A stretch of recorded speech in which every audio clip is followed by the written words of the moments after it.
नमस्कार, मी वैभव प्रवीण पाटील घेऊन येत आहे आज एक नवीन मराठी व्हिडिओ खास तुमच्या लोकांसाठी खूप दिवसांनी।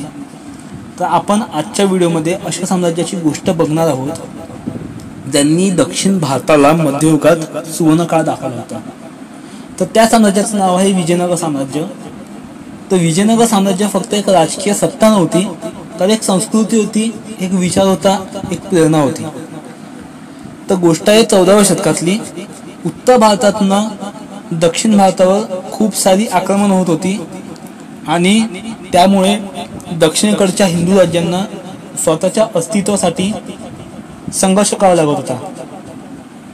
त्याचाच परिणाम म्हणजे विजयनगर साम्राज्य, ज्याची स्थापना हरिहर आणि बुक्क या दोन भावांनी मिळून केली आणि त्यांना विद्यारण्य नावाच्या संतांनी मार्गदर्शन केलं होतं। हे जे राज्य होतं ते कर्नाटकाच्या तुंगभद्रा नदीच्या काठी वसलं होतं। आता दोन भावांबद्दल सांगायचं म्हणजे एकतर इतिहासात खूप मतभेद आहेत। काही इतिहासकार बोलतात की ते तेलुगू होते, तर काही इतिहासकार बोलतात की ते कन्नड होते। पण काही का असे ना, त्यांनी जे राज्य निर्माण केलं त्याला इतिहासात आज खूप सारी प्रसिद्धी मिळाली आहे। तर जेव्हा या साम्राज्याची निर्मिती झाली, त्यांचे पहिले राजा होते हरिहर राय। त्यांनी तुंगभद्रा नदीच्या दक्षिणेकडचा प्रदेश आपल्या ताब्यात ठेवला होता। त्यानंतर बुक्क राय यांनी तो प्रदेश पश्चिम दिशेला गोवा आणि उत्तर दिशेला कृष्णा नदीपर्यंत आपला प्रभाव वाढवला आणि त्याची जी पहिली राजधानी होती अनेगुंडी, त्याच्यावरून त्यांनी विजयनगरला आपलं जी राजधानी होती ती हलवली होती, कारण विजयनगर हे त्या काळी खूप सुरक्षित शहर मानलं जात होतं। या साम्राज्यात खूप पराक्रमी राजे होऊन गेले आणि या साम्राज्यात 4 वंशांनी राज्य केलं। पहिलं जे होतं संगम वंश, ज्याच्यामध्ये हरिहर आणि बुक्क यांच्यासारखे महत्त्वाचे राजे झाले। दुसरं वंश होतं सालू वंश, ज्याच्यामध्ये नरसिंह सालू यांनी हे नवीन घराणं स्थापन केलं होतं। तिसरं होतं तुलू वंश, ज्याच्यामध्ये कृष्णदेवरायासारखे पराक्रमी राजे होऊन गेले। चौथं होतं अरविंदू वंश, जे शेवटचं होतं आणि त्याच्यानंतर विजयनगर साम्राज्याचा राज झाला होता। आपण आता बघणार आहोत विजयनगरच्या सर्वात प्रसिद्ध राजाबद्दल, जे होते कृष्णदेवराय।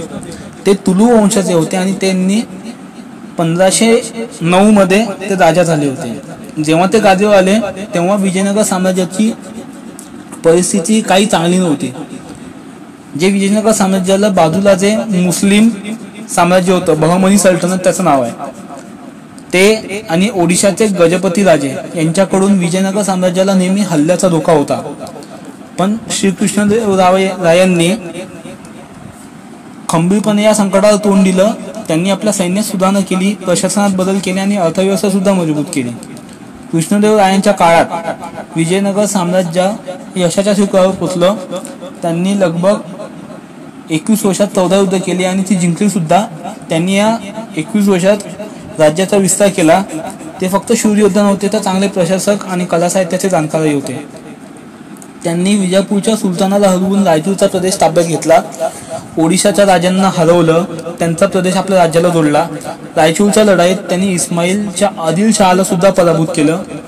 त्यांची युद्धनीती एवढी जबरदस्त होती की आपल्या सैन्याला योग्य ठिकाणी योग्य वेळी कसं वापरायचं हे त्यांना माहिती होतं। श्रीकृष्णदेवरायांनी आपल्या प्रशासनावर पूर्ण नियंत्रण ठेवलं होतं। जे त्यांचे अधिकारी होते, जे गैरवापर करायचे त्यांच्या अधिकाराचा, त्यांना त्यांनी कठोर शिक्षा केली। लोकांचे त्यांनी अन्यायकारक जे काम होते ते कमी केले। शेतीला पाणी मिळावं म्हणून अनेक योजना सुरू केली। लोकांना काय अडचण असेल तर स्वतः राज्यभर फिरून त्यांनी समस्या ऐकल्या। अमुक्त मालद्या नावाच्या ग्रंथात त्यांनी प्रशासनाचे नियम आणि आदर्श सांगितले। ते स्वतः कला आणि साहित्याचे मोठे जाणकार होते। त्यांच्या दरबारात सुद्धा अनेक विद्वान कवी होते। तेलुगू भाषेत त्यावेळी उत्कृष्ट साहित्य निर्माण झालं। श्रीकृष्णदेव स्वतः चांगले लेखक होते। त्यांनी अमुक्त मालद्या नावाचा तेलुगू ग्रंथ लिहिला आणि जांबवती कल्याण नावाचं संस्कृत नाटकही लिहिलं। त्यांनी त्यांच्या साम्राज्यात अनेक भव्य मंदिरं बांधली। त्यातलं विठ्ठल मंदिर आणि हजारराम मंदिर ही आत्ताची उत्तम उदाहरणं आहेत, जी अजूनही टिकून आहेत।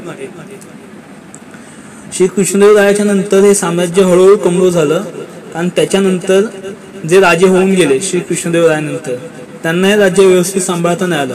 1565 मध्ये तालिकोट येथे एक मोठी लढाई झाली, ज्याच्यामध्ये विजयनगरचा पराभव झाला आणि विजयनगर शहराची लूट करण्यात आली.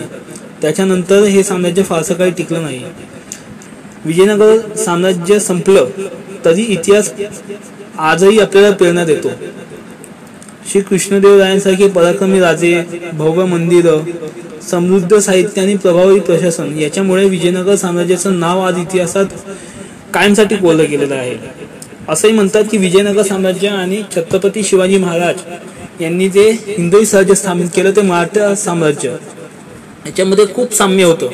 कारण त्यांच्या काळात त्यांनी आपल्या धर्माचं आणि संस्कृतीचं रक्षण केलं आणि आपल्या संस्कृतीला त्यांनी एका वेगळ्याच उंचीवर नेऊन ठेवलंय. तर आणि त्यांनी त्यांच्या काळात एकदम उत्तम प्रशासकीय व्यवस्था सुद्धा निर्माण केली होती. विजयनगर साम्राज्य हे खरंच खूपच अद्भुत आणि प्रेरणा देणारं साम्राज्य होतं, ज्याच्यात काही शंका नव्हती.